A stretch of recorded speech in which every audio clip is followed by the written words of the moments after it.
Happy Tuesday, everybody. Welcome to the API 2026 Best Bet Show. Dave and Josh, hold your goddamn horses. Adults have to do things. Dave, I know you live in the basement and you have no real worries in life, but we're, talking about real life things. And Josh, go fuck yourself. How's that? You're a Philly fan. So here we are. We're here to talk about the Best Bets program. I wasn't here on Sunday because I had family shit to deal with, real life stuff. So I'm here to come back. Steve hit the huge winner. Shane Lowry collapse. We'll talk on that. And then, I haven't listened to anything this week except for Steve's preview, so it should be fun. How you doing, buddy? I'm doing pretty good. Listen, I'm coming off an outright winner in the most happy, dramatic, fun way possible. I made mention, I think the only time I've had something handed on a silver platter to me like that was Danny Willett at the Masters. I wasn't even betting golf then. No, that was equally a unexpected surprise that happened very suddenly. The difference, though, is that I then had like 6 holes to just get nervous about it. And just kept wondering, well, how is Danny Willett going to blow it to Lee Westwood at this point? My boy there too. Yep. But that was I did have a bit of a scare when Nico, they say he was trying to hit that shot, and I think he pushed it a little too far right, and he just got very fortunate and lucky that it cleared the water. Cam Smith players. Yeah, it worked out beautifully for him. So, and then he hit the putt. I was a little worried about how he was playing the 18th hole. Left that putt on 18 short about 3 feet, and then he buried it though. Bridgman. Yeah. But no, as somebody is saying here, if you didn't watch the Sunday show, no, I'm not Vic lapping the Lowry meltdown. I talked about that a lot. I feel bad for the guy. I've seen him collapse a lot before. I've been on the Lowry outright when he has collapsed. I've been on the Sundays just struggles for him. It is tough to watch. And I am not feeling, I'm not going to Vic lap it. I know it was gift wrapped to me. I've been acknowledging that.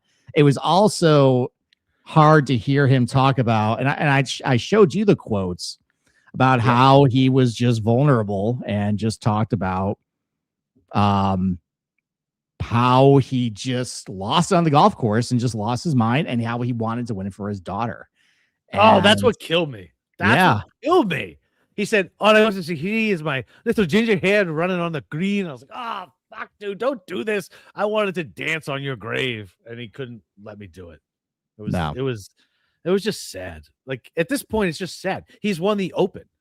And once again, this is why the Euro stats don't count. Like, as much as we want to shit on these, they don't count. They don't count. I don't give a shit what your DP World Tour thing is. It doesn't matter.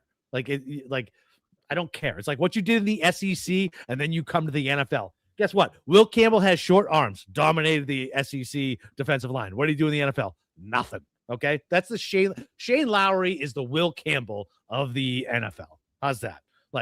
You did great against the other weenie Euros. You come over to America, and you can't do anything against a fall swing event. Ugh. I mean, he can't even do it against the Euros either. He chipped into the water in Dubai. This is an epidemic with him at this point. Yeah. Shades of Harbor Town with you. And I mentioned in the Discord, I don't think you've bet Shane Lowry ever since. Ever. Nope, never. I haven't bet a single dime on that fucking loser since then. And that's my brethren. Forget about it. No, never, ever. Never, ever Shane. It's just the way it goes. The good job, Dave. That's funny. I mean, look, I texted you the reverse jinx while I was. You want to bring this up? I did it, and you know what I was doing. Yes, I was not personally in the hospital. I was in the hospital with somebody else.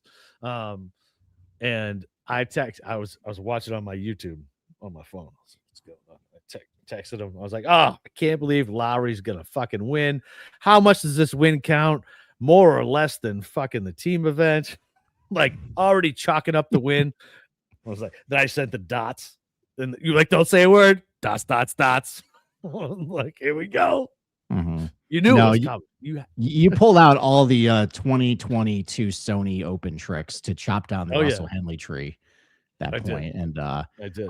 This time you know what? I guess that's your apology for what you did back then, murdering. Now we're square. Henley. I don't want to hear about it ever again.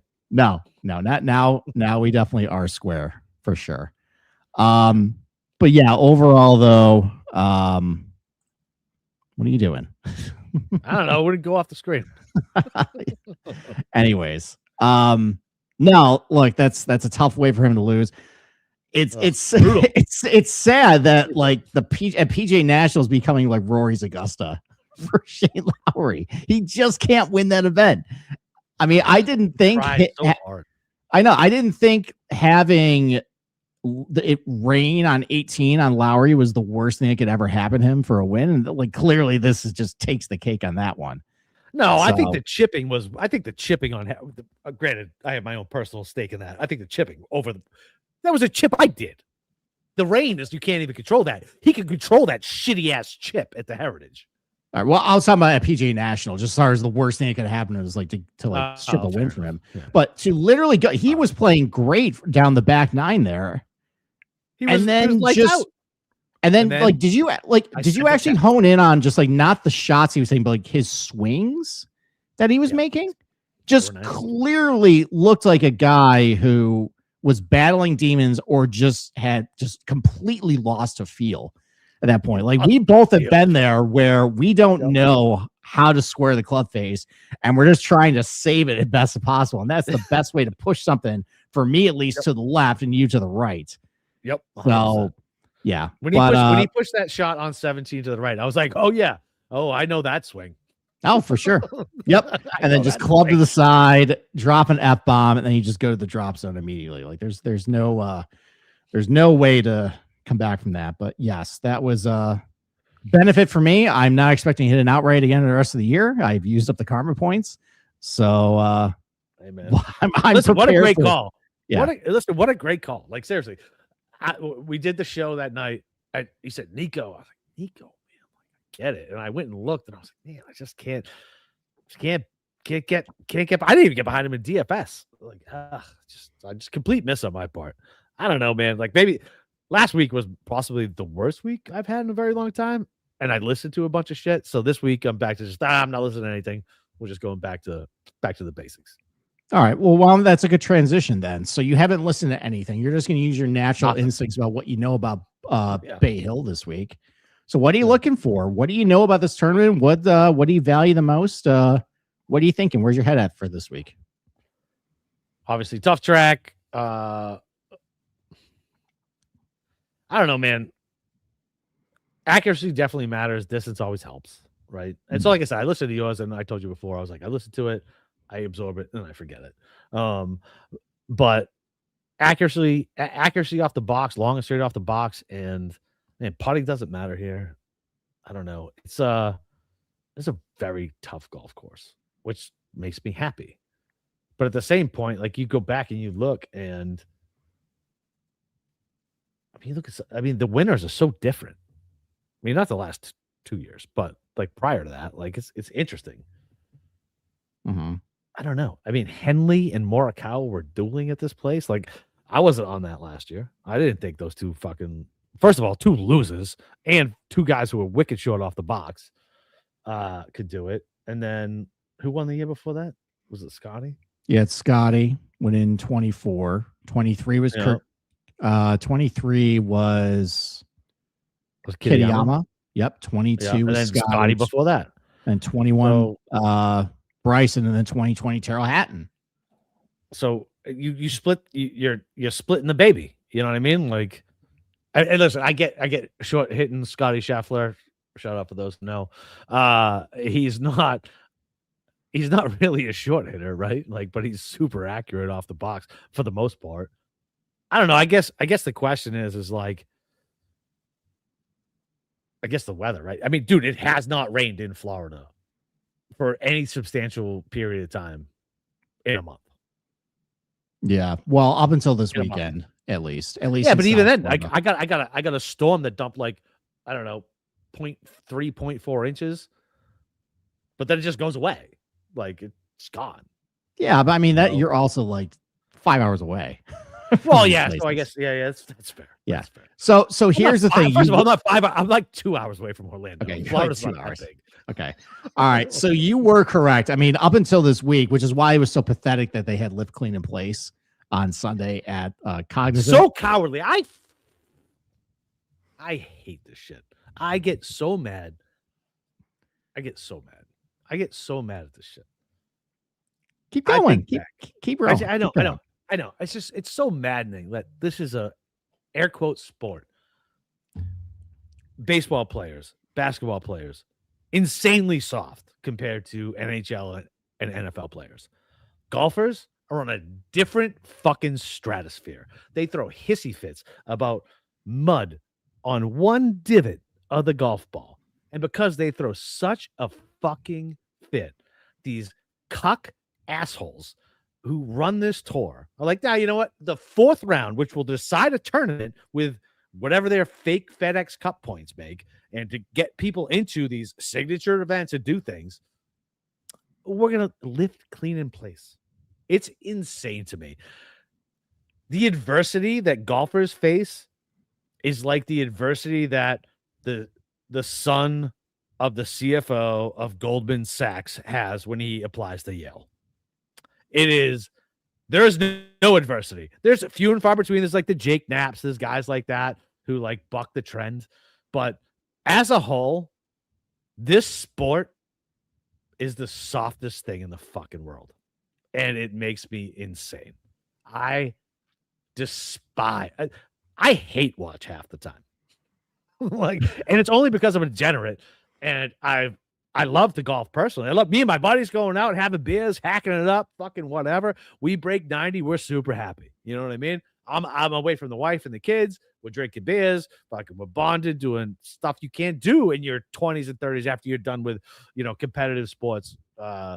When you're done, right? Like I wasn't a fucking college goddamn athlete. That's for goddamn sure. But I can still go compete with my buddies and see who gets closest to the pen. And this is what we can do. And now it's like you watch these guys and it's like, oh, same thing I was complaining about. Stock swing, fucking this and that, TrackMan, no personality. Like that's why, listen, I give Lowry credit for being a man and stepping up to the podium after that horrible debacle and talking to the media. Like, I don't know. These golfers are also terrible, Steve. Steve, you got to rein me back in. I hate them so much. I mean, you listen to my rant on Sunday. I can't rein you back in. I know it's so sad. It was nonsensical for them to go to Live Clean in Place. They are so quick to go to it. You don't see any of the major bodies doing any of this. There's a reason why, and people like dumping on the RAs, like the Open Championship courses. Sometimes they play it a little too easy, but you know what they do? Whatever the weather conditions, whatever the turf conditions, they're like, just go play and say la vie. And that's how they should do it. We don't have the benefit that these PGA Tour pros have of Live Clean in Place or ball in hand, or to be able to backstop off of grandstands and TIO. And these guys just have all the advantages in the world when they're playing tournaments. And then on top of that, they take advantage of these stupid ass fucking rules. Oh, my left foot could possibly be on this sprinkler head and I'm off the green. So I'm going to give myself a nice little fat drop. Golf could get so many more people watching it. Like, I don't even know how I'm going to make this analogy. So whatever, just walk with me. So when we were kids, what did we watch on VHS tapes?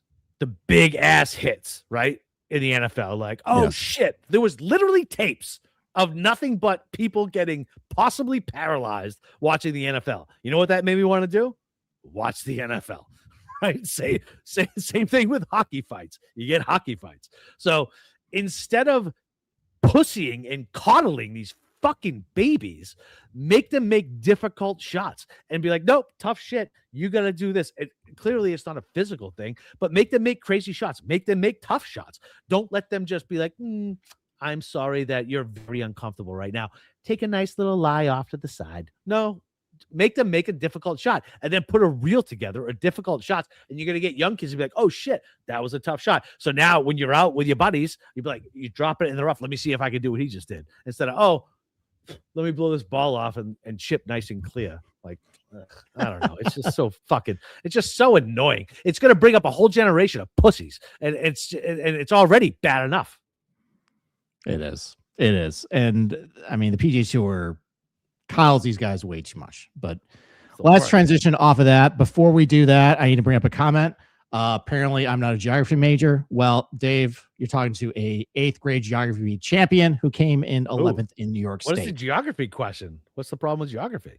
Well, apparently I didn't. I was actually talking about your distance from Jacksonville to Palm Beach Gardens, not Orlando. So that's what I was talking about. And Dave, enjoy the fucking locker I just put you in. There you go. Okay. Fucking Dave. Yeah. Always a smart guy. All right. Let's talk about this. Let's talk about some weather. Okay. You think a weather guy doesn't know about geography and likes looking at maps, by the way, all the time? I literally live on Google Earth. I know where everything is. First of all, geography, by the way, the saddest thing in the world. Because when we were kids, we took geography class. Yeah. My daughter was watching the other night with me. Like I just threw on the news to see what was going on with Iran. And she asked, she's 10 and she goes to Florida schools and she gets straight A's. Straight A's. And she said, so is Iran like a state? I was like, no, it's like a country. And she's like, so she had no concept of country versus state. And then I see things I saw something. So Chaps on Barstool Sports, ex-Marine, fought in Iraq, like Chaps a lot. He interviews these fucking retards at Barstool. He shows them a picture of where Iran is. Somebody said Aruba. Somebody said Iceland. I cry for this next generation. Like, AI is literally going to take everything because the generation after us knows fucking nothing. Like, without Googling, they know nothing. First of all, Google ruined the worst thing ever, which was a bar fight. Like, not a bar fight, but a bar argument where the loudest one and the most confident one convince somebody to, hey, he's right. No, now you can Google everything. Now they Google everything. They don't know anything. Nobody knows anything anymore. It's crazy. I used to have to know all the presidents, all the capitals, all the countries, everything. Now they don't know shit. It's fucking nuts. Nope. No, and they're even starting to embrace like having ChatGPT and AI just like you manipulate it to write the term papers and everything. Like they're actually just like embracing it. Like, what are we doing here, guys? So stupid. Fucking brain. Oh God, we're fucking to them. Whatever. We're old enough. I'll be dead where it won't matter. It's fine. All right. Well, let's talk about the weather. So, all right. So we've talked about. I talked about a lot on Sunday. And I'll go through a little bit as far as how I think this wind direction weather is going to play out. But this is the first glimpse we have of the high resolution weather right here. So couple thoughts on it. First of all, pretty light sustained winds, kind of similar to what we saw last week at PGA National, where it starts like really low in the morning, gets up to around like 8-9 miles per hour with like a low teens gust. Here's the thing, though. I'm not buying a lot of these gusts in the morning. We saw that PGA National last week. I don't think those actually are going to materialize. I don't think they're really going to come until like mid-morning. But we're starting to see winds kind of subside a little bit towards the afternoon, and then it cuts off. So we don't really know what's going to play out. Overall, though, just thinking about... Time out. Why are you saying it cuts off? Because this switches from the high-resolution forecast to the long range, which is not as accurate. Okay. Yeah. So this is the super forecast, though, which has been incredibly fake all year. But I am just putting it just for reference at this point. Kind of shows a similar story. We have seen a lot tougher Bay Hills. This is not quite as bad to play with. And especially with this little wind direction when it comes from the east or a little bit from the south here, but I'll show you in a little bit. The rest of the weekend, though, this is more the long-range forecast. There are threats of thunderstorms in the forecast Friday and Saturday to maybe add a little bit of moisture to the golf course. As you had mentioned earlier, it had not rained in Florida up until last weekend. Bay Hill got about like 0.3 inches of rain last weekend. It rained a little bit today, and they might get a little bit of rain during the tournament. So might get any little bit that they get is going to help a little bit. But just looking overall, just some of the winds, at least the sustained winds, nothing above 10 miles per hour all weekend. Again, I think some of these gusts right here might be a little fake because it's coming with some thunderstorms. That's why it's popping up in the models a little bit. And if there's thunderstorms, even if the gusts get up a little bit, they're going to stop play. They're not going to play through it. So overall, and you also see right here, a 6 miles per hour wind with 23 gusts. That just doesn't really happen. It's accompanied by a storm. So overall, though, I'm expecting pretty light winds. But most importantly, though, let's talk about this wind coming from the southeast and the east direction.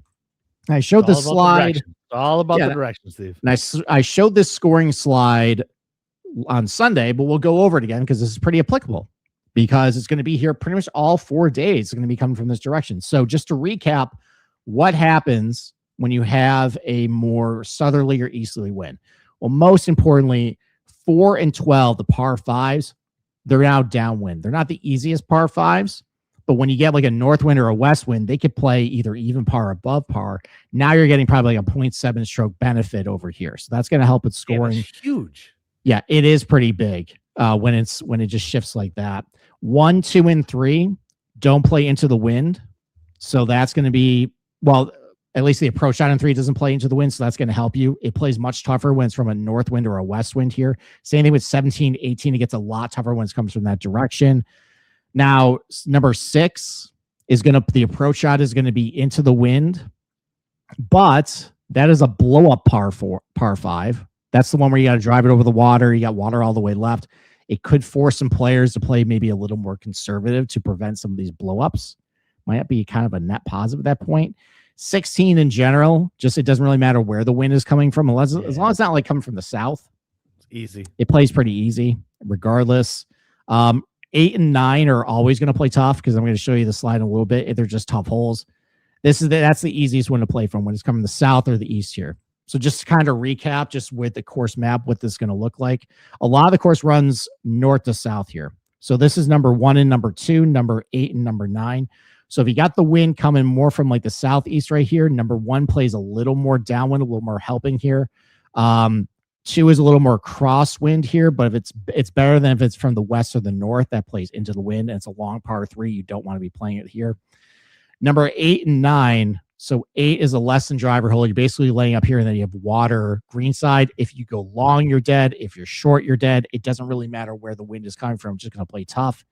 And then number 9 here, even if it's playing into the wind, this is a tough driving hole. I believe you have out of bounds over on the left.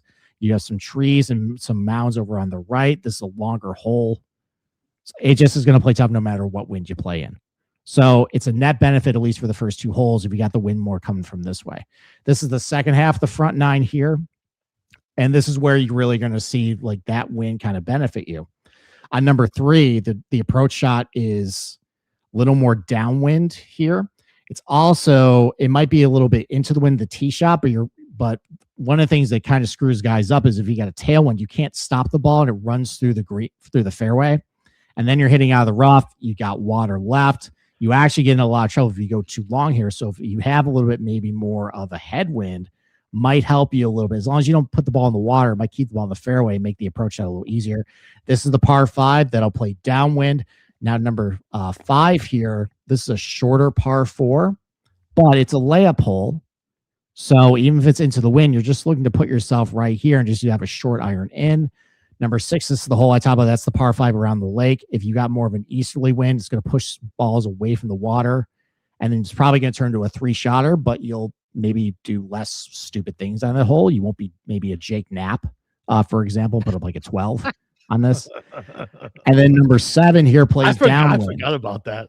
Yeah, that was pretty bad. I look back, I think I actually bet Jake Knapp for this tournament. And I was like, I'm finally a believer. And then he sucked that week. And then number 7 here, that plays downwind. So overall, like this part of the golf course is a net positive when you have winds coming from this way. It's part of the reason why it plays a little easier from that. This is the first half of the back 9 here. Now this hole, number 10, will not play quite as easy if it's more from like an east wind, because when it's from like more the south, guys can drive the green. So here, though, you're probably going to have to play a little more straight, but it still sets up just a short iron into the green. It's not a tough hole in general. Number 11 might be a tough. if it's coming more from this way. But again, you get a similar looking par 5 that plays downwind if the wind is coming this way. And then again, you followed with a short par 3 that's more of a positional hole off the tee. Even if it's into the wind, you're just looking to get the ball in the middle of the fairway between these bunkers, and you set a short iron in. So it's not quite as bad even if you're in the wind. 14 is going to play downwind. That always helps on a longer par 3. And then the closing stretch, 15, I will admit, if it's a southeastern wind or an eastern wind, this hole is going to play pretty tough because it's going to want to force. If you start your ball a little bit too far right, it's going to push it out of bounds. And this is a crosswind. Is there OB over there? Yeah, this is all OB over here. So this hole's going to play tough if it's going to be that wind. 16, you might get a little bit of a hurting wind, but this is just a generally easier hole. Par 5, guys take advantage of it. But 17, 18, when you get the wind going more this direction, this takes more water out of play if you're pushing the ball this way, and it's a helping wind. And then same thing with 18 here. It just is much easier than if the wind was coming this way. So that just visually why any winds come in this direction for the east or more the south here is just better for the golf course overall. It's going to open up scoring a little bit, and it's not all that significant, and it's going to be warm. You're going to maybe get a little bit of rain on the golf course. The thing is, though, with scoring, you never really are going to get like a truly like big explosion like birdie fest here, just because, look, there's a lot of water. It's narrow fairways. The rough can be pretty gnarly. The greens are running pretty fast. But if you look at last year, you got, anywhere between like even par to like half a stroke under par from round 2 to round 4 in pretty benign conditions. So if you get that all 4 days here, it's probably going to play. Maybe you get one day where it plays a little bit over par. There's no car crash weather that you're going to see this year. It's not going to play. You're not going to see like a +2 day, a +3 day to really boost up scoring. It's probably going to play close to even par, is my guess. So it's going to be probably one of the easier, quote unquote, easier Bay Hills, but still going to pose a challenge because guys are morons and can't handle a tough golf course, as you kind of mentioned. Yep, and they'll shoot themselves in the foot. So, but that's, I think, what you can expect this week. I would say probably winning score. I was talking with Andy. I think like 13 under or 14 under, I think, is going to get it done this week if scores are around like even par for the field. So is Valspar going to be the toughest Florida fucking event? I mean, depends on the weather. What's the weather look like next week in Jacksonville? Beautiful. You get some wind? No. If it doesn't rain this week, maybe you get some firm conditions like you got over the weekend last year. It played pretty tough last year over the weekend. It played tough last year. I guess we'll see. I don't know, man. It's been, we haven't got, I'm telling you, we haven't rained. Like I said, we haven't got that like quarter-inch, half-inch, like monsoon for 3 or 4 hours, and then boom, gone again. All right. Gone. Well, I'll tell you what the right answer is. The right answer is Doral is going to be the toughest because you're going to play it in May, and it's going to be all Bermuda. That's what the fuck? That doesn't count the Florida swing. I don't understand why they jammed it in there. Wait, are we back? Is the PGA back at Doral? Yeah, you know this. It's a signature event this year. Wait, we're back at the blue. Yeah, at Doral, the Blue Monster. I can dust off the Live Doral PowerPoint that I did for that event and talk. And I don't even need to like do a bunch of prep for it. We already went over it. We've been over this, and this is the course that what I told you at the firm I used to be at before I left. They were like, "Don't you just want to go play that event instead of walk away?" I was like, "Well, I'm good." No, I have absolutely no desire to play Bay Hill. I have no desire to play Doral. No, I'm fine. Thanks. But if we get a nice like 25-mile-per-hour wind with some firm Bermuda, yeah, that's gonna be a hell of a tournament to watch. You made us $10 million. Do you want that golf tournament? I was like, nah, I'm good. Yeah, Thanks. Yeah. Just give me a polo or something. Yeah, thanks. I'm good. Bye. All right. Well, that's that. That is what I have. You want to go over the? Makes me sad, Steve. That makes me sad. What does it make you sad for? Because I want car crashes, Steve. You know I want car crashes. I don't know. Maybe you have the weather machine. You and Obama have the weather machine, and that's how this works. So you know what? You know what'd be fun? If it plays a little easy this week, I can't wait for people to find out that there's overseed here and think that's new, and they're going to blame that. Yeah, that'd be nice. And then I get to do this whole thing all over again next year. All over again. all with a brand new golf course. I'm sorry I wasn't there for your victory lap. It's okay. This is the last time I'm going to be doing the oversee bit. No, it's not. No, it's not. No, I actually it's gonna happen next year. It's gonna happen next year. Because I think people finally realized when they watched Thursday, Friday PGA National that it's firm and it's windy and it's playing just like it was at the Honda. Oh, okay, I get it now. So I think mission accomplished. Way too much credit, brother. You give people way too much credit. I think mission accomplished. I have faith. I have hope. I think people are going to remember next year when we go to the Discord and they're going to think about looking at the last year, be like, yeah, you know what? It was actually a pretty good tournament. It looked a little bit like our Honda. People in general, no. Okay. All right. Let's go with the tip chart. Oh, fuck. I forget. I keep forgetting about this every week. All right. That's okay. All right. We got 8 guys. Let me look at the odds boards. Yep. 8 guys. It's a 70 guy field. We're doing 10% of the field. Apparently. So I can also go over after this. I'll go over the Puerto Rico tip chart too. That's depressing. That list. All right. Let's go with API though. 8 guys. Right. Let's go. Fitz, number 1. Fitz is not number 1. He's number 2. Okay. Mm-hmm. Okay. We'll go Rory. Rory's number 4. Popular bet this week. Popular single bullet.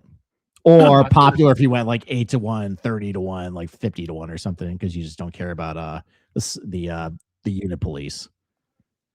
Unit police suck. Fuck the unit police. Bet how you want. Just bet responsibly. That's why I say. Exactly. That's it. Yeah. Bet responsibly. Okay. All right. Scroll the board. All right. So you got 2 of 8. Scroll. How about Decky at 35? Decky is not on the list. Strike 1. Okay. People are probably looking at the driving numbers and see those don't look good. Okay. And he's been okay there at Bay Hill. He's been good.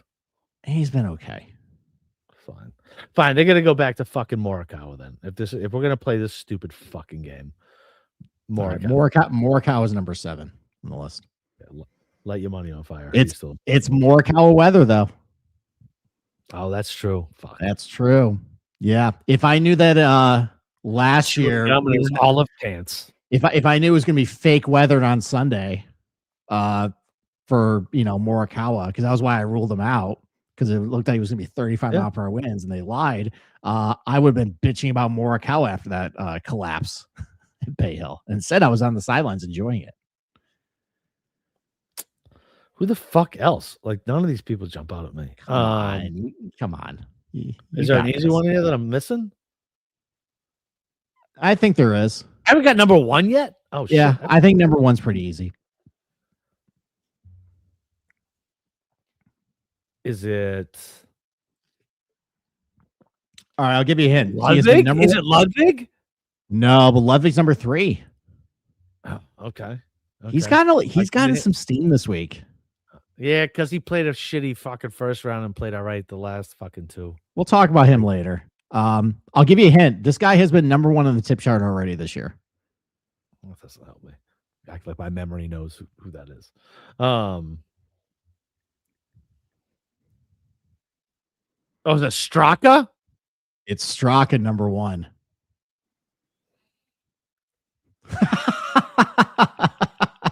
Come on, let it out. Let out your feelings. Why? But why? Because he finished 5th here last year. It's more about there's a huge missed fairway penalty here, and he's very accurate. He's hitting the ball good. He contended, I think, at where did he contend? Pebble a couple weeks ago. I guess it was one of the tournaments. It was one of the tournaments last couple of weeks where he played pretty well. Fine. I know Philly. Yeah, he was T2 at Pebble. I guess the number is fine. Like, I don't know. I'm just fine. I guess sure. Okay. All right. So you got 1, 2, 3, 4. You're missing 3 guys on the list. Okay. I got 1 strike or 2 strikes. You have 1 strike. Okay, 1 strike. Cootie? Pearson Cootie? It's not Pearson Cootie. Fuck. Well, I think he's gonna be mega chalk in DFS though. Yeah, me too. Højgaard. Okay. Højgaard is on the list. He's number 5. Okay. Interesting guy this week. Okay, you got 2 left. Just stop bet. They're losers. Stop fucking betting them to win. They're Euro weenies. They don't win. Period. End of story. Fucking. Ugh. All right, Josh, clip that on Sunday. Yeah, fine. Yeah, go ahead, clip it, Josh. Go ahead, clip it. All right, you got 2 more. 2 more. Fuck. All right. I want 2 more. I got 1 strike. Give me a range. Give me a range. Like a big range. A big range. All right, like one guy is between 50 and 100. Okay.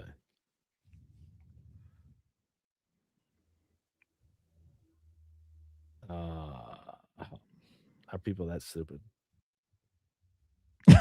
Lowry? Well, that was not in the range I said, but yes, he's number 8. Oh, he's 50 on my board. Okay, well, there you go. No, according to Tipchart, he's 33, which probably is a bad price. But yes, Lowry is number 8 on the list. Trying to repeat Russell Henley didn't win Cognizant. We thought he was a loser, and then he won the next week. So Russell Henley didn't have his intestines gutted like from his belly all over PGA National. He was picturing his daughter running on the green. He had already pictured it in his brain. And as a girl dad, he feels like he failed his daughter. Listen, that's tough. Maybe this actually could work. Maybe this could work. He feels like he just failed his daughter. It's the first time his daughter's ever been in a golf tournament. He was picturing her little ginger head running on, good impression. Yeah. Maybe. Oh, are you talking to yourself into this? Oh shit! Oh my god! Oh no!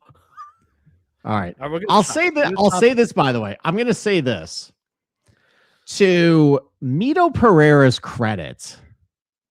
After he collapsed the PGA, he came back the following week and actually was pretty good at Colonial.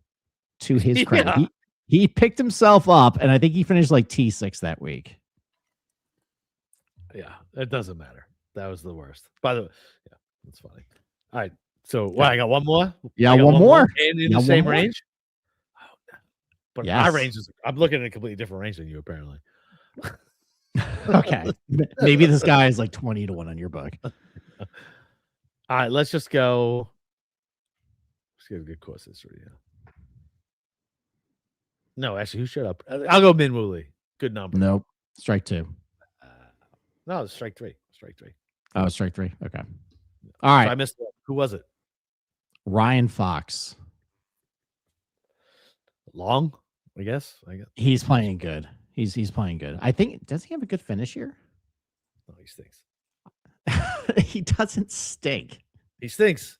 He beat Sam Cuckold Burns in a fucking wedge off one fucking time, and now all of a sudden he's good because Sam Burns blows. Ryan Fox is good. We're not doing whataboutisms. Like it's not how this works. They both stink. He just stunk less. I think he beat the immortal Alex Smalley and Keith Mitchell at Myrtle Beach last year. That's a pretty good win, right? I've been to Myrtle Beach. Myrtle Beach makes Daytona seem like Ponte Vedra. Okay, Myrtle Beach is one of the scuzziest places I've ever been. I grew up in Brockton, Massachusetts. Okay, and Myrtle Beach made me uncomfortable. I was like, this is gross. Okay, Ryan Fox T14 in 2023 at Bay Hill. So there you go. Sounds good. Yep, course history. All right, let's get to the odds board. Let's do something different. Okay. Okay, sure. We're not even different, kinky, Steve. Let's get kinky. No, it's not that exciting. We're just not going to address the without Scotty market. We're just not going to talk about it. No, we're not. You and I are not doing it. It is a personal choice if you want to do it. I have absolutely nothing to add about Scotty Scheffler other than the fact that why is he struggling early in tournaments? I don't know. His iron play hasn't been quite as sharp. It's going to bounce back at some point.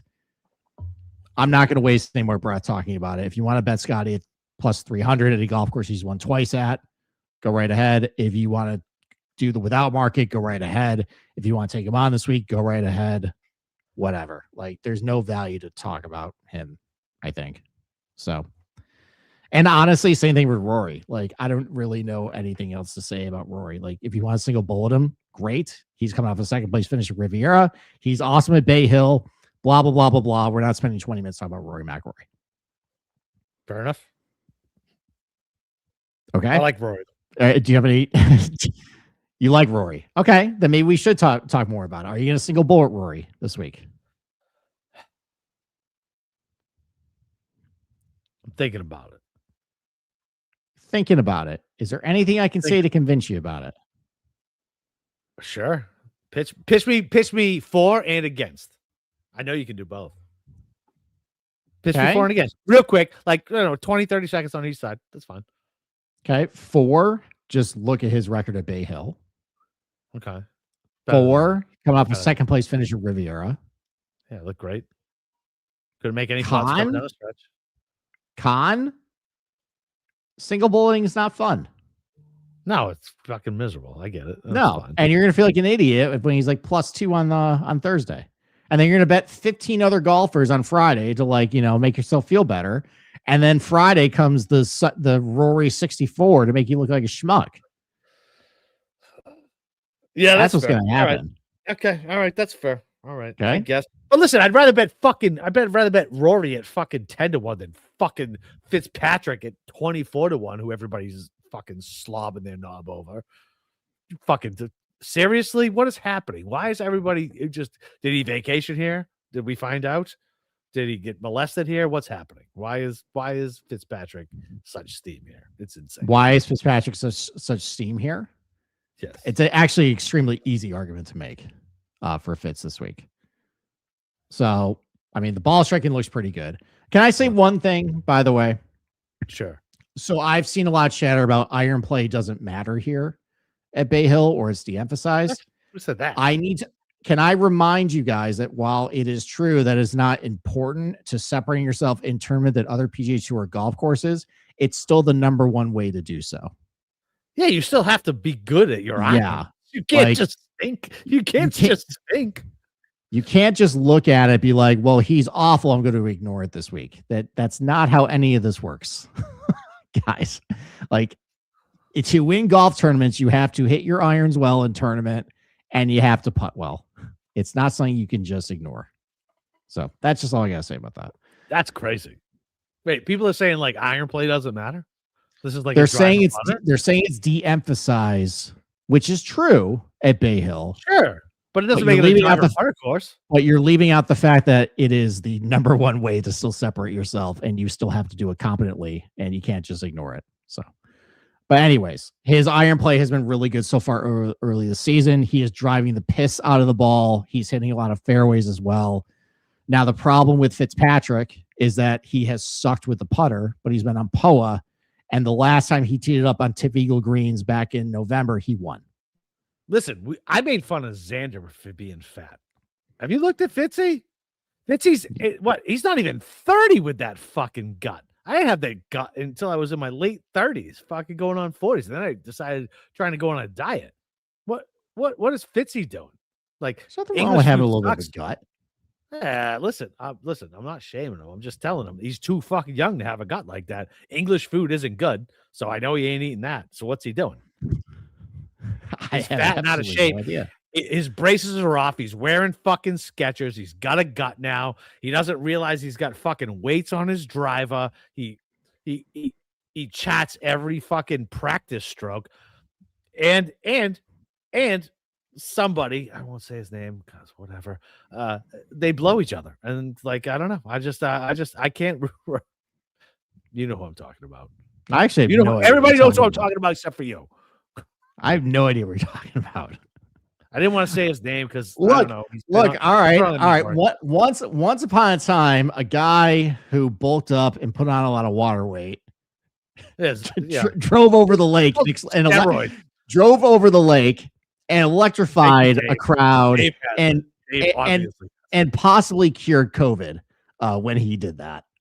And first of all, I lived in Florida. There was no such thing as COVID. That thing didn't exist. There wasn't after like 3 months. There wasn't. The government lie. Yeah, I don't know, man. Fuck, and like, yeah, he got big and bulky. He didn't just get a gut and his arms got skinny and like he started wearing Skechers. Like there's a big difference between taking steroids and stop hitting the gym and chatting 90% of your putts and forgetting your weights. Where he's a professional golfer and he forgot his fucking weights were in his driver. We should never put real money on somebody that stupid ever again. Ever again. Like that is insane to me. That'd be like that. Listen, that's like the stunt guy being like, I didn't realize there was real bullets in the gun on the movie set, and I killed that actor. Whoops, sorry, my bad. What do you mean? Your only job is to know that there's blanks in the gun, not live rounds. Meanwhile, this fucking asshole's playing 15 tournaments with fucking weights in his driver. Like it doesn't feel any different. You're supposed to be a professional. I might not feel a difference, but you should feel a difference. You fucking idiot. Unreal. Unreal. All right, Josh, clip that. That's pretty gold right there. I have no rebuttal for any of that other than I bet him at 26-1, and now I feel ashamed for that because of the notion of the putter has been the problem for him, and he's a great Bermuda putter. The last time he was on Tip Eagle, he won. So maybe just getting him back on the surface is going to right the ship. Also, we complain about Ken Fitzpatrick like win birdie fest and everything. This is the perfect scoring range for him to win. So yeah, but we said that before, and I think I know we have it. Well, because he also doesn't win a whole lot either. So yeah, because there's that. You know why? Because he leaves fucking driver weights in his driver and doesn't know the difference. He's a fucking idiot. Okay. All right. Isn't that supposed to be a good school he went to too? What was that school he went to? What was the He went to Northwestern. Northwestern. So basically, Northwestern is like the Alabama and Georgia of golf. You just let morons in who play golf well, because like Alabama and Georgia let idiots in who play football well. Like you could go take basket weaving like Andy Katzenmoyer at Ohio State. I don't know. And AIDS awareness. Andy Katzenmoyer failed AIDS awareness at Ohio State. All you youngins have no idea even what the hell I'm talking about. He failed AIDS awareness. I don't even know what you're talking about with that. Andy Katzenmoyer. You remember Andy Katzenmoyer?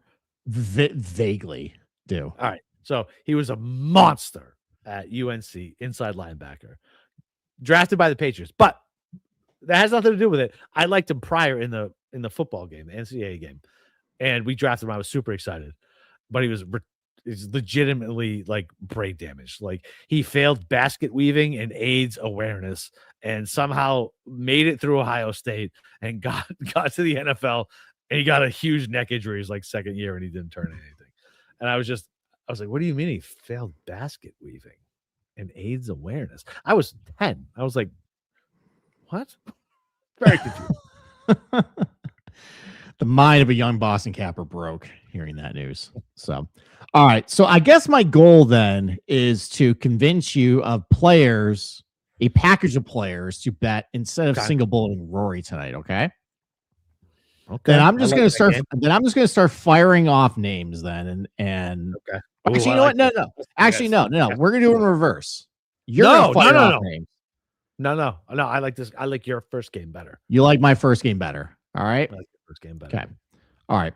And if you miss somebody who I like, I'll bring up and then you can do it. Okay. All right. Well, I bet somebody else in the low 20s who's playing pretty well, who finally started winning fake tournaments last year. I'm on board with this one. I'm on board with this one. All right. I bet Tommy at 20.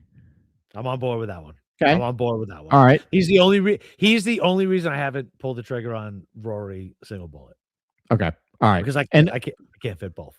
So essential theme is for this week. I just think, especially if the weather conditions are not going to be all that difficult, just you got to drive the ball pretty good. And I think that's why you had Morikawa and Henley do so well last year, because the weather was really good. And they just put the ball on the string and they're just hitting like a bunch of fairways. So this still has, even if you're spraying all over the place, even in good weather, this has a significant missed fairway penalty. So I just want guys who are driving the ball pretty good control, obviously plus distance, plus accuracy is always great, but just like gain a bunch of strokes off tee. It's just, I think that's just how you're going to you got to get off the box pretty well to do well for this week, obviously. And Tommy's so consistent. He's just so consistent. It's almost surprising he hasn't won here yet. Like, if you think about a course that Tommy should win at, well, Tommy doesn't win, so that's a problem. I know. Yeah. I know. Yeah. But I bet Tommy for all the reasons you basically are saying. Just consistent golfer. So you bet Tommy and Fitz? Yeah, 20 and 26. There's only 4 guys on the card. I hope so. Yeah, you hope so. Okay. So what are you the unit police this week? Exactly, unit police. Whatever. I just crushed round scores last week, and I hit an outright. I got a bunch of units under my belt. Okay, yeah, I can play with. I can spend a little more if I want to. Yeah, that's it, man. Listen, the round scores are where they're at. I'll tell you what. Yes, well, unfortunately, I have some bad news for everybody this quarter. I think it's going to be a quiet. I think we're already on to Sawgrass based on what I think for this week. Yeah, but can we take advantage of it the other way too? No, the problem is they set everybody. If I think scoring is going to be around even par, they set everybody at 71.5, 72.5. Exactly. What are you going to do with that? Can't do anything. Then they put the real guy, the real losers that you don't want to take any chance on. Yeah, no, this still is a golf course where you can absolutely screw up. I don't want to take unders on anybody really here, unless it's like benign weather, but it's also not going to play all that difficult. So I don't play overs. No, this is, and if it's going to be the same weather all 4 days and probably similar scoring all 4 days, they're not going to move any of the lines. Yeah, this is a no bet week for me, probably. All right. So Tommy and Fitz, a couple other guys I highlighted. Okay. Siwoo Kim sucks here. Yeah, he's terrible. Yeah, he is terrible here, but he does a lot of the things that Henley and Morikawa were doing coming into last year. Here's what he doesn't do. Okay, he puts it in the water and it completely ejects. He is me as a professional golfer. Like, front 9, I'm like, okay, I'm getting along, and then I put 1 in the water, 2 in the water. All right, you know what? I'm just grabbing the club, meet you guys at the cat. Like, gonna grab a beer. That's just what he does at like real tournaments mentally. Okay. All right. So the argument for Siwoo this week, though, let's think back to Russell Henley last year. Okay. Really short hitter. And same thing with Morikawa, by the way, 2 short hitters. But despite that strokes gain off the tee is mostly generated through distance for most guys, they were gaining a ton of strokes off the tee because they were just hitting so many fairways. And Siwoo is doing that. Like, that's positive for me for this place. Like, he can easily do the Henley number though. 30-1. He's playing good. Like, I think it's justified based on how he's been playing, not just this year, but the end of last year too. Fine, give me a top 5. He's not winning. He's not winning. All right. I would actually rather bet him at Sawgrass. Well, duh, because he's a former players winner. Like, then you get the course history. Was that 10 years ago at this point? Yeah, you still got the course history jockeys are going to go to that. So, but there's a lot of things. If it's going to be, I think, similar weather round 2 to round 4 as last year, which is probably going to make the same types of guys do well for this year. Like, Siwoo can do a lot of those things. Sure. Fine. I didn't bet him, but he was on the short list for this week. No. The course history, though, is scary. Trash. It's very bad. It's Philly people trash. That's how bad it is. Philly people trash. There also was Riviera at the end. And I know he had played like 5 straight weeks, but it's Siwoo Kim. Eventually, all things come to an end. Was that the end? So that's him. All right, talk about your somebody asked for a pulse check on Xander. Then I need an abusive ex-husband after that. This is another example of Xander has always had the tools to do well here.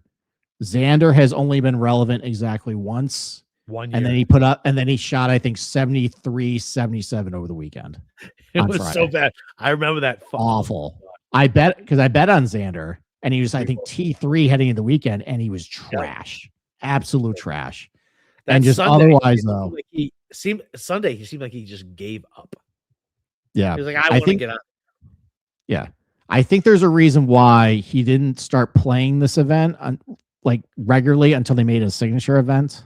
It's always telling. And he's not good here. Like, pass. I have interest on the players next week with Xander though. Ooh. That's I think where I might be thinking about him. Okay. Not this week though. All right, talk about your abusive ex-husband. Anything? Oh, Cantlay or Morikawa? Your abusive ex-husband. Cantlay? No, he's not even highlighted. Okay. I just want to see. I'm not going to take him here. He has a quote unquote top 5, I think here. That was the fakest top 5 in history. He was irrelevant. I just want to say I was utterly irrelevant. That's all. No. Okay. I am good on that guy for a while. Griffin loser, English loser. Well, we skipped over a lot of guys here. Okay. Who? How about Cam Young? What odd boards are you looking at? I don't know. What about Cam Young? No. He is the prince who's not promised again. Like, whatever. Okay. Like, he's coming off of what? He's coming off a 7th place at Genesis. Yeah, don't care. Won on Bermuda last year. Granted, different strain of Bermuda, but he's won on Bermuda. Wait till he gets to his home course in New York, New Jersey, Massachusetts, Connecticut, New Hampshire, Vermont. Wait till he gets to one of those home courses. What is Sedgefield, North Carolina home course for Cam Young? Sure, might as well be. That was the joke. Sure, might as well be. Okay. Yeah. The joke was everything was a home course for him in the Northeast. No, I'm good. No. I mean, look, the numbers are right at 40, 45. I guess if you can still get it. Can you get a 45 still? Okay. All right. Maybe. Yeah, I on the offshores you can. Okay, you call this guy a loser, but I bet this loser. Oh my God. Listen, all we do is bet this. All right. I bet Harris English at 50. Oh my God. Why? Why are you insulted by this? Tougher golf course. He's got a great course history here. He's driving it great. Now I gotta look. Pretty good from over 150. Fine. Good Bermuda putter. Okay, Bermuda putter. I got him as pretty good Bermuda putter. You're probably looking at the wrong courses, buddy. Dude, are you just checkboxing something? It's probably got Pebble Beach as Bermuda putting in your little fucking cocksucker. In your little filter. No. Okay. No. I did bet Harris English at 50-1. All right. He just hasn't been good. He's been fine. He had a good Sunday at Riv. Yeah. He's been look, I mean, he was kind of mid before he won Torrey, but he was showing some kind of signs. Yeah, that's fair. Yeah, he's showing signs a little bit. I don't know. I just feel like if it's gonna play how we think it's gonna play, I like a lower scoring course for him. I mean, I still think it's only gonna be 13 under winning score. Yeah, but I like English at 7 and 9. Okay. I'm serious. It's just in my brain. Right. I could be fucking wrong. What the fuck do I know? But in my brain, they're tougher courses. It's the tough paths that he makes. It's not the birdie putts. So I don't know. Fine, I guess. I mean, you still gotta make tough pars. You still gotta make the tough pars here. So I don't see this turning into a Riv situation where guys we're averaging 2.5 under par. It's not going to be that. He actually is good on Bermuda. Yeah. Off the tee on here, he's fine. That's fine. Yeah. Good drive. Good solid driver. Okay. He just when you see him in person and he looks like a cartoon character, it's very tough to take him seriously after that. Can you take anybody seriously on the PGA Tour based on how they look? John Rahm. Nope. John Rahm. PGA, no. Not on the PGA Tour. Doesn't matter. No, doesn't matter. Scotty looks like just with his half crooked hat. 29. Yeah, you make my hat's probably half crooked. But he's also 28, not 40, like I am. 42. Okay. All right. How about the curious case of Minwoo Lee this week? Dude, I don't know what to do with him, man. He's too wild off the box, dude. So here's the thing. He has been driving it better. I know. Okay, so you've been hit over the head this year. It's been kind of shocking how well Better he's he's been. driving it. Do you think it's fixed? That's the thing. Like it's Minwoo Lee. At some point, it's going to go away. This is like my wife talking to my friends, like, he's laid off the whiskey. Do you think it's good? Do you think everything's fine? Everything's fine? And then it's like, bah! Well, I mean, it is possible there could be some equipment tweaks. Like I know that last summer Cam Young went to like the left dash Titleist, and like that helped him, I think, off the box, kind of fix his little woes there. Yeah. He's shortened up his driver. It's always possible. Like that can help you with your accuracy. Be shortened up a little bit, and he's so long that maybe it's not impacting him with length. It's possible.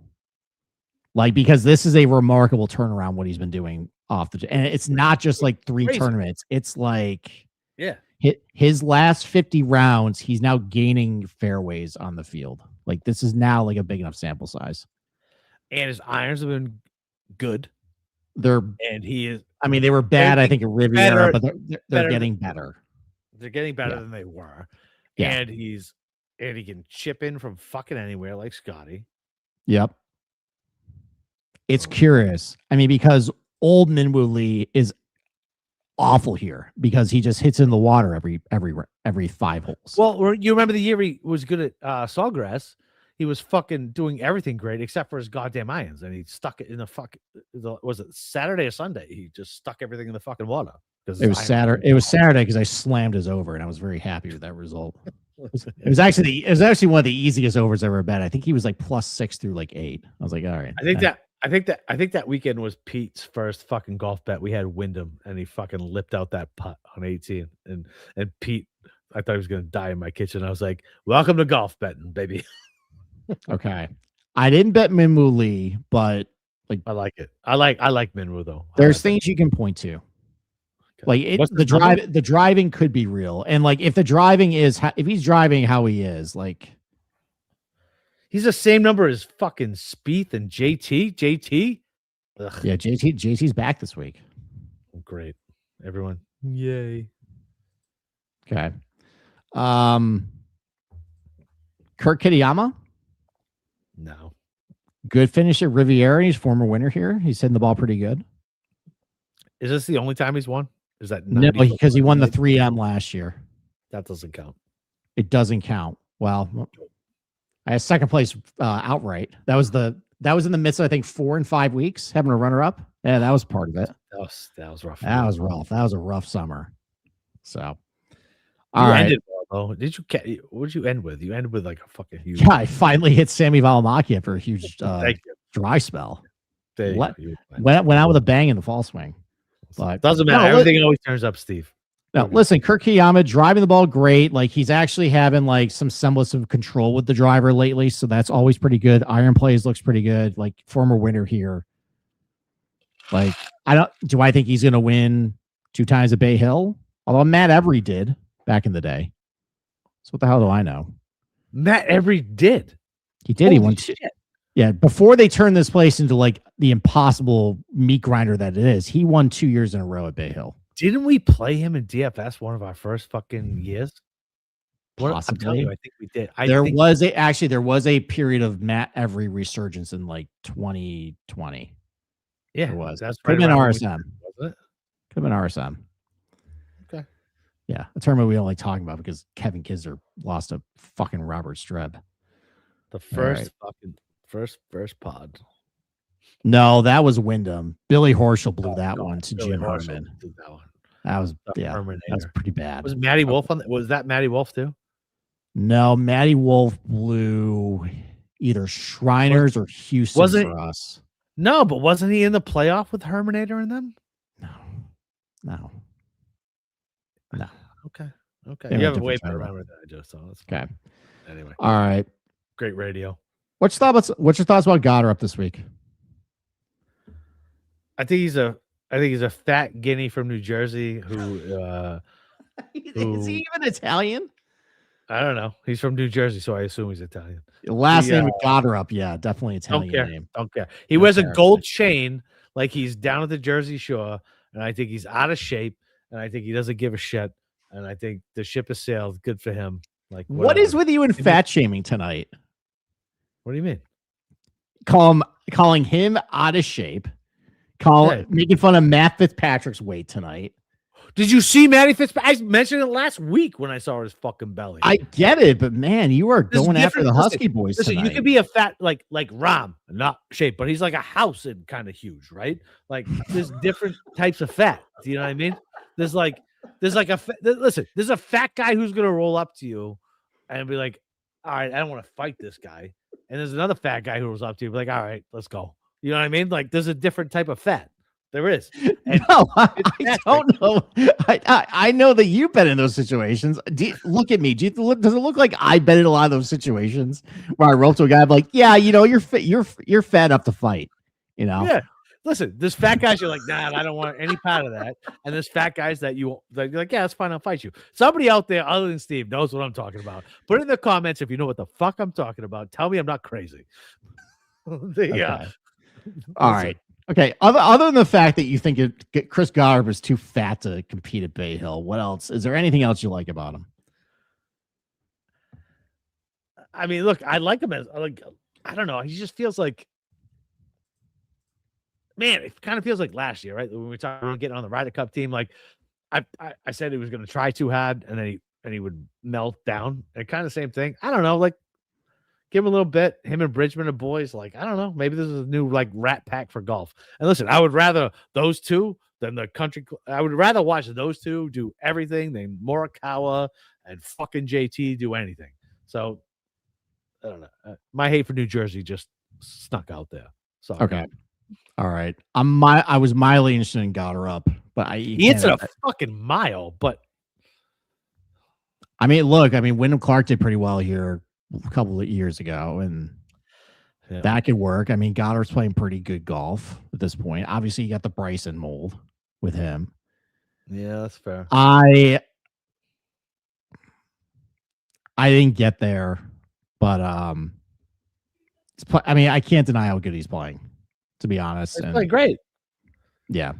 Also, you have the fact too, like guys. There's been a lot of guys who they're two different golf courses, but a lot of guys do pretty well at Scottsdale. Can go over the Bay Hill, do pretty well. You got that connection there. I don't know.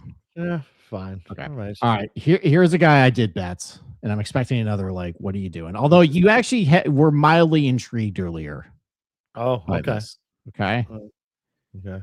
This guy is brain dead, and I should not continue betting him. Okay. But I'm weak, and I have to go from one abusive husband to another. Oh boy. I bet Ludwig at I think like 40-1. It's fine. I'm okay with that. Listen, the number's fine. Pedigree's good. For whatever reason, he starts off slow every year. He started off slow Thursday, came around, almost got me that top 20. Yeah, he played good at Riviera on Sunday when he was just out of it. I mean, that's kind of his trademark, though. He plays good when he's out of it. So I've been down the Ludwig path at Bay Hill before. I was down here last year. Yep, last year we both were. He got off to a good start and then lost his mind for like 10 holes. And I can remember distinctly Dave spiking the football in the Discord about calling him a moron and some other words you probably shouldn't call people, but they do. They throw that word around now. And I had no defense for it. He played like a complete knucklehead for like 5-6 holes here. And he seems like he does that every single year. I can't defend that. He's like the Brett Favre type, Aaron Rodgers type, like gunslinger quarterback where they're like, I can make this shot. I can squeeze it into this window, right? And then it turns into a pick six the other way. He's the golf equivalent of that. It's not great, but if I'm looking for a guy who drives the piss out of the ball and has great control, that's Ludwig. I'm looking for a guy who's pretty good between 150 and 200 yards. That's Ludwig. I'm looking for somebody who has won on Tip Eagle before. That's Ludwig. And I still believe in the guy's talent. He's down, guys. All right. I understand that. He is a uber talented player who is going to come back like they all do. He's not cooked. And it's 40-1 on a guy you think has a good ceiling, who that if he is firing on all cylinders is a great fit for Bay Hill. I'm gonna join you on Ludwig. Okay, here we go. Let's go. I'm gonna join you on Ludwig. Let's go. Okay. Because I liked them last week, top 20. And you're right. The talent is there. The course fit is there. Yeah, I like that. So let's go. All right, so that's the card. Tommy, Matt Fitzpatrick, Harris English, Ludwig. Okay. What about Keegan? Good course history. Playing like ass. Playing like ass. He is playing like ass. Good number. I mean, again, like this is an example of like I know we're de-emphasizing the irons, but I gotta see something. I gotta see something with that. There's like you're gonna tell me you're gonna roll up to those four par threes over 200 yards, and no, he's not. You're right. No. And same thing with like I like Bob McIntyre in a vacuum for this place, but like I'm sorry, like you got to show some signs of life with those irons. Yep. I know the de-emphasize here, but it's still the most important thing you got to do here. Yeah, you still have to hit your irons. You still got to hit them, guys. Okay, especially with how variable it is around the green, like, and how many plugged like bunker lies you might get if you're just playing like a complete donkey with them. Yeah. No, I need something from that. Okay, some other guys you like. I mean, obviously, okay. Now we've come to the Shane Lowry section of the betting card, and you were trying to talk yourself into it.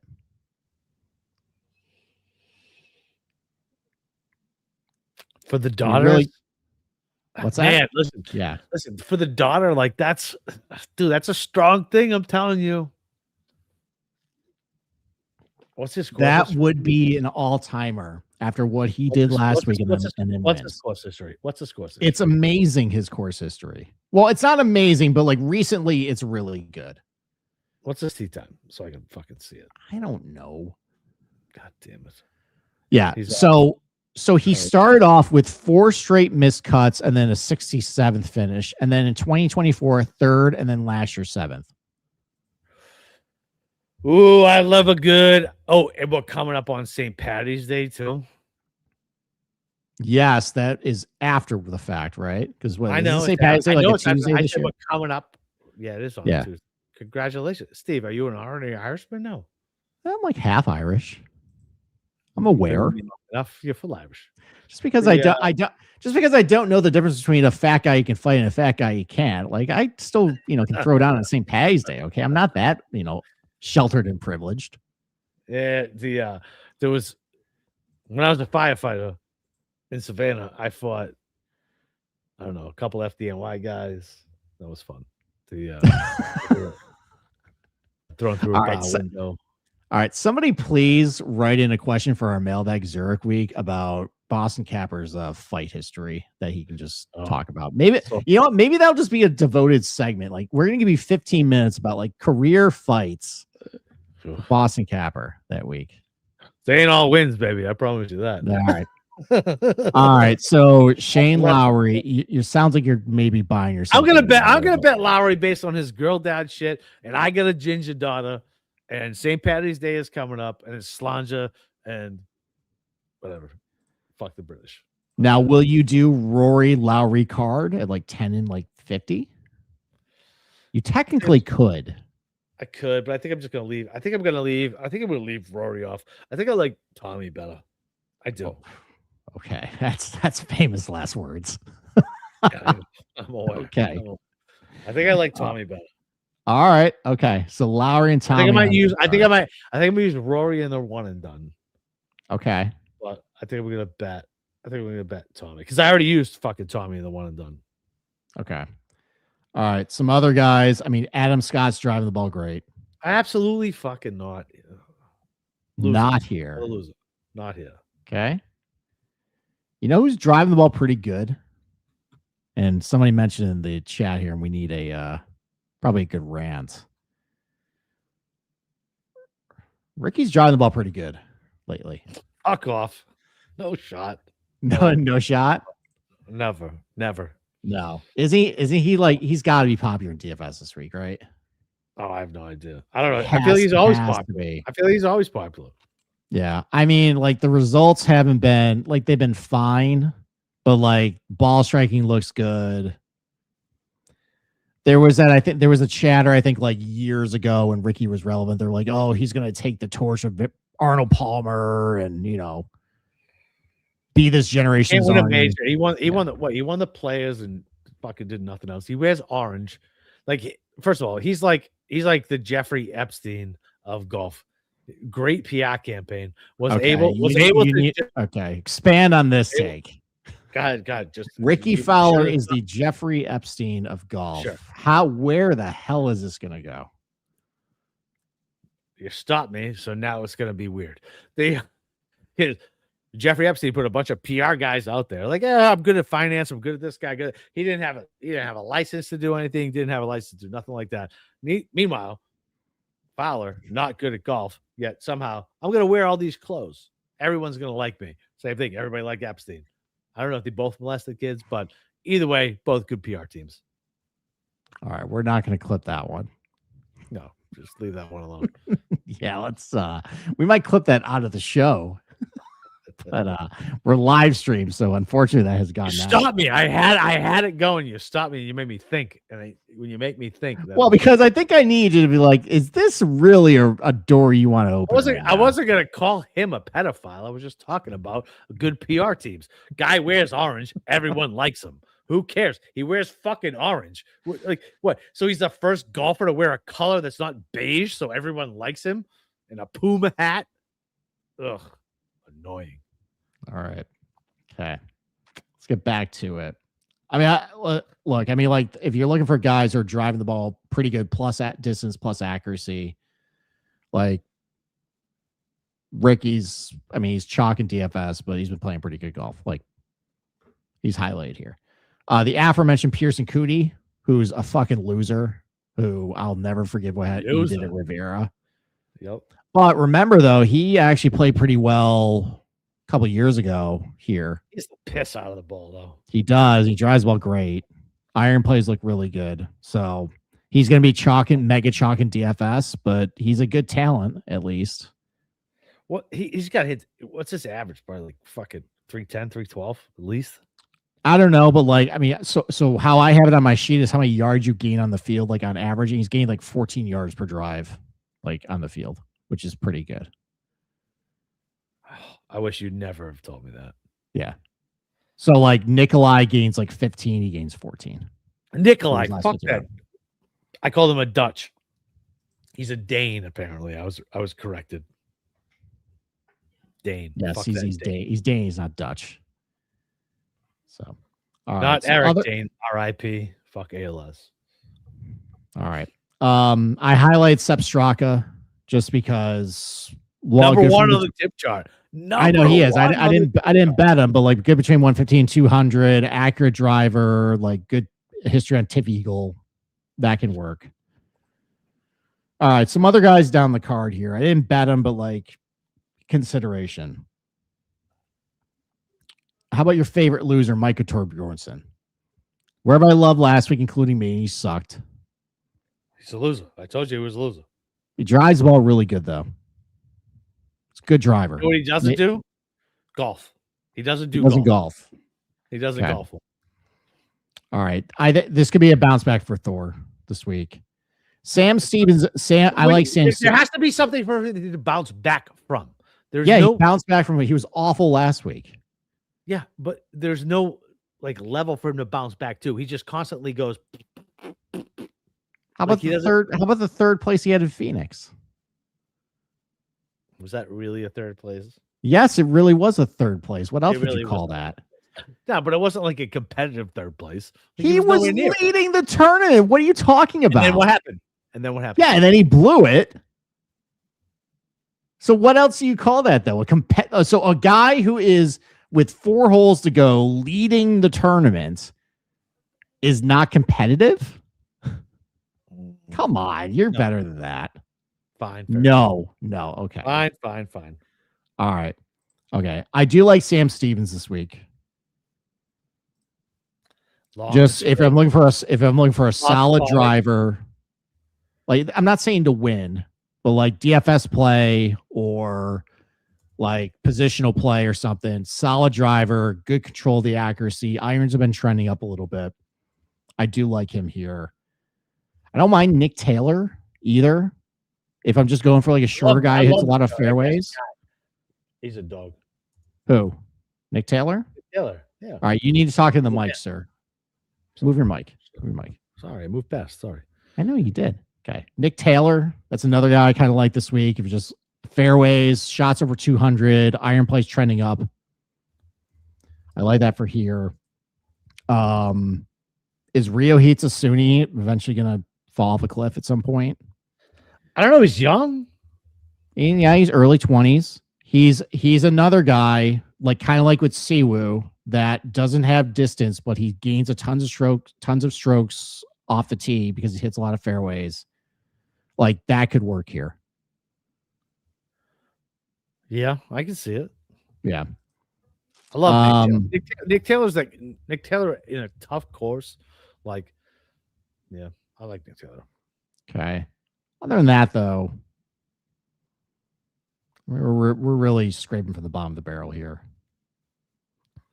Yep. I think I'm. So what do you think? What are you gonna do on one and done?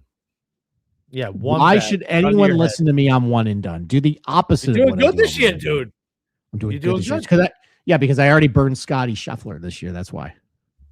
Listen, it doesn't matter. You hit a 60-1, 90-1, depending on where you got it at last week. I was 72-1. All right, I was somewhere in the middle there. I split the difference, 60 to 90, whatever. Yeah, split the baby. We're not really cooking the books here, Steve. I don't know. I don't know what I'm gonna do at one and done. Do the opposite though. That's my advice. That's terrible. Steve's so self-depreciating. It's so annoying. Self-deprecating, not depreciating. So that's fair. Depreciating asset. Okay. Well, if I was depreciating the asset, that would be worse. That would be worse, probably. So we don't want that. All right. We went. Oh my god, an hour 20. Yeah, an hour and 20 minutes. Right. Yeah, that's what we do. In one of I will say this, one of your all-time gold standard performances. Well done, sir. Oh. You were absolutely on fire tonight. Thank you. That was a treat. Thanks, buddy. You're welcome. Josh, you got some work to do, buddy. All right, put on your producer pants. Stay up late tonight. You got some clips you got to put out there. Yeah. From our favorite boy, Boston Capper. Yes. All right, so next week we got the players. Yes, we have the Boston Capper Open. That's it. I'm pretty sure my wife is traveling the entire week. Oh no. Yeah. Which is super annoying because I love. You're gonna have to bring the kids to Sawgrass, and you're gonna have to bring them to the